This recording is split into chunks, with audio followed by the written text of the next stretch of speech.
National economic council का इजलास 9 जून को तलब कर लिया गया। वज़ीर ख़ज़ाना मोहम्मद औरंगज़ेब बजट पर वज़ीर आज़म शहबाज शरीफ को ब्रीफिंग देंगे। ज़राए के मुताबिक नेशनल इकनॉमिक काउंसिल में आइंदा बजट के लिए खदोखाल की मंजूरी दी जाएगी।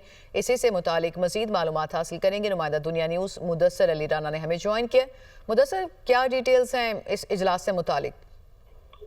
जी, आइंदा माली साल 2025-26 के लिए विफाकी बजट के लिए नेशनल इकनॉमिक काउंसिल का इजलास 9 जून को तलब कर लिया गया है। वज़ीर आज़म शहबाज शरीफ इजलास की सदारत करेंगे और वज़ीर ख़ज़ाना मोहम्मद औरंगज़ेब बजट पर वज़ीर आज़म को ब्रीफिंग देंगे। जो ज़राए वज़ारत ख़ज़ाना की जानिब से बताया गया है कि नेशनल इकनॉमिक काउंसिल में आइंदा माली साल 2025-26 के लिए बजट के खदोखाल की मंजूरी दी जाएगी। इसमें आइंदा माली साल के लिए तरक्याती बजट की मंजूरी दी जाएगी। पब्लिक प्राइवेट पार्टनरशिप के तहत जो सरमायाकारी की जाएगी, जो बजट में शराकतदारी होगी पीपी मोड के तहत, उसकी मंजूरी दी जाएगी। इसके अलावा ज़राए वज़ारत ख़ज़ाना की जानिब से ये भी बताया गया है कि नेशनल इकनॉमिक काउंसिल इजलास में 5 साला मनसूबाबंदी की भी मंजूरी दी जाएगी।